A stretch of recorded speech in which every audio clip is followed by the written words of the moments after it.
nama saya Eni Ramayana Sinaga.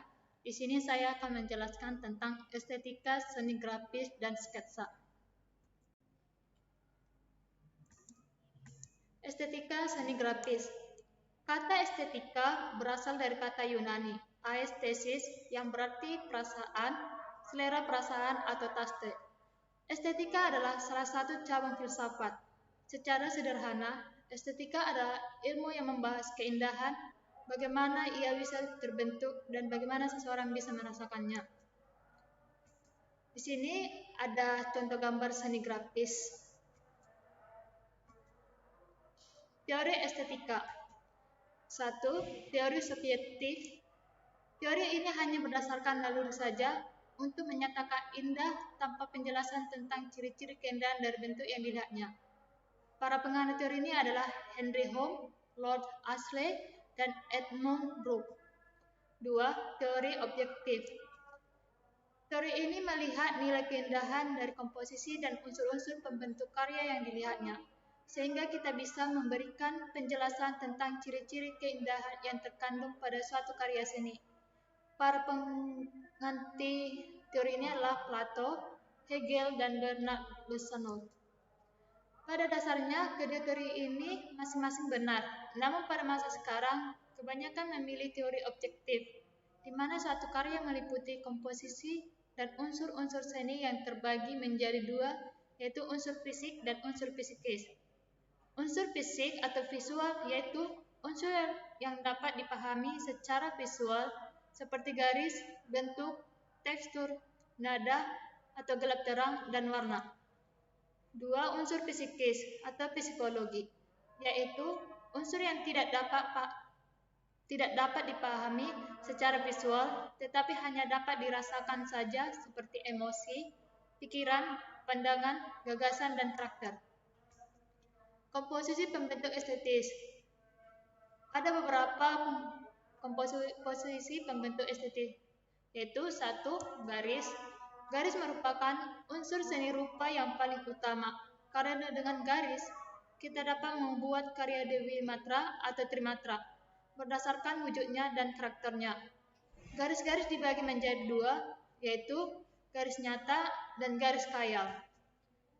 1. Garis nyata, yaitu garis yang sifatnya mudah diamati, hasil goresan langsung.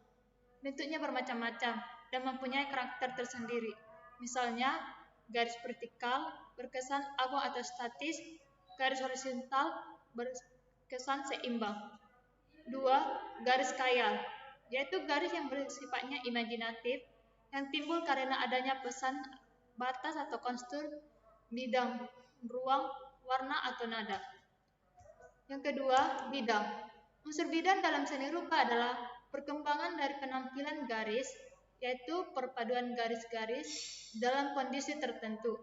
Bidang dapat diamati secara visual pada tiap benda alam dan pada hasil karya seni rupa. Dalam hal ini, dibedakan antara bidang alamiah dan bidang yang dicipta atau sengaja maupun tidak sengaja. Contoh bidang alamiah adalah bidang lapangan atau taman, bidang sawah, bidang langit, bidang laut. Contoh bidang yang dicipta adalah bidang lukisan, bidang segitiga, bidang lingkaran. 3. Bentuk. Bentuk merupakan suatu bidang yang ada karena dibatasi oleh sebuah konstur atau garis dan atau dibatasi oleh warna yang berbeda atau oleh perbedaan dalam pencahayaan, gelap terang, arsiran, atau disebabkan adanya tekstur tertentu. Dalam sebuah karya seni rupa, bentuk diciptakan sesuai kebutuhan, yaitu bentuk yang diciptakan sesuai dengan nilai kegunaannya atau functional form, dan bentuk dicipta sebagai ungkapan atau bentuk ekspresi, seperti pada lukisan dan patung. 4. Tekstur.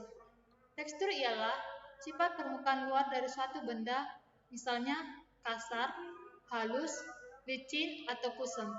Tekstur berdasar penampilannya dibedakan menjadi 1. Tekstur asli, yaitu tekstur bawaan secara alami yang dapat kita rasakan dengan cara dilihat dan diraba. Misalnya tekstur batu, kayu, tanah, dan lain-lain. 2. Tekstur buatan, yaitu tekstur hasil ciptaan manusia yang dapat menampilkan kesan tertentu kepada si pengamat.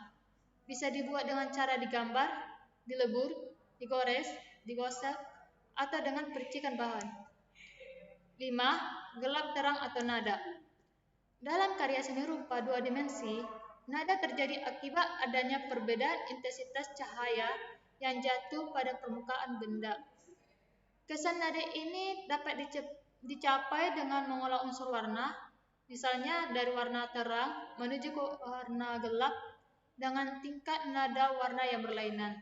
Sedangkan benda karya tiga dimensi, kesan nada dapat diperoleh dengan pengolahan unsur ruang, tekstur, dan bentuk.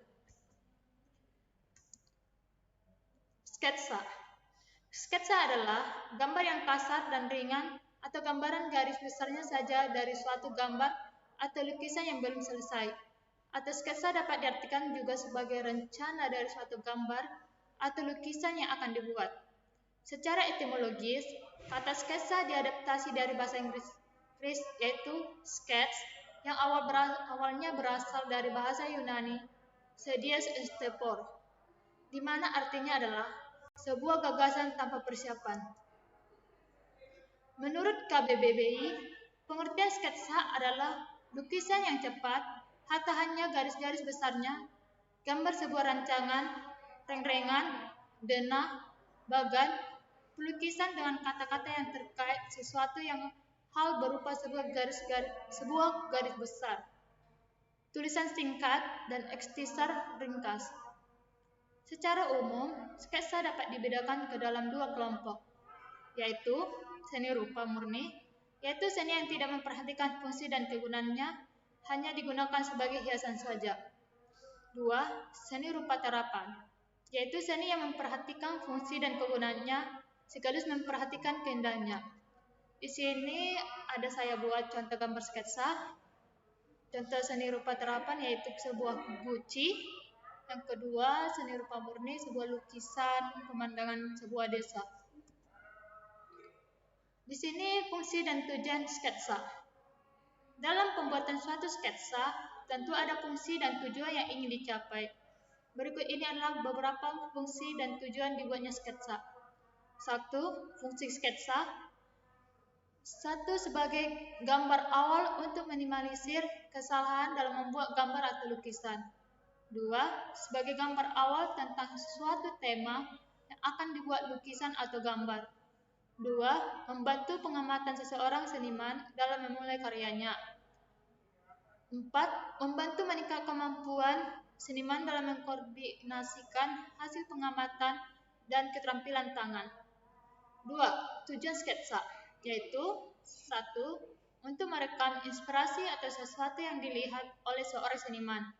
2. Untuk merekam dan mengembangkan suatu gagasan yang akan digunakan.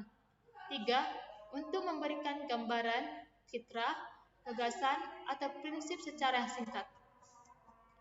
Jenis-jenis sketsa. Sketsa dapat dibuat dengan berbagai cara sesuai dengan keperluannya. Mengacu pada definisinya, adapun beberapa jenis sketsa adalah sebagai berikut. 1. Sketsa gambar garis besar, yaitu sketsa yang dibuat dalam bentuk gambar garis-garis sederhana tanpa rincian dan belum selesai. 2. Sketsa cepat, yaitu sketsa yang dibuat dengan menggunakan beberapa garis besar saja untuk memperlihatkan citra pada sketsa yang telah selesai. 3. Studi sketsa, yaitu sketsa yang dibuat dalam bentuk coretan-coretan cepat dan kurang terperinci, di mana tujuannya untuk memberikan gambaran umum lukisan. Unsur-unsur sketsa. Adapun unsur-unsur sketsa adalah sebagai berikut.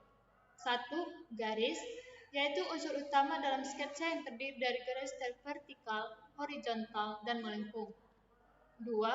Warna, yaitu kombinasi warna hitam dan putih yang memberikan efek gelap dan terang dari gambar sketsa yang dibuat.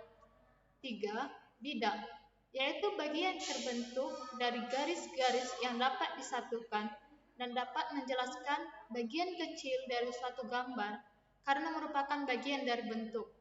Bentuk yaitu gabungan dari beberapa bidang yang dapat suatu sketsa memiliki arti dan dapat dikenali. 4. Efek pencahayaan.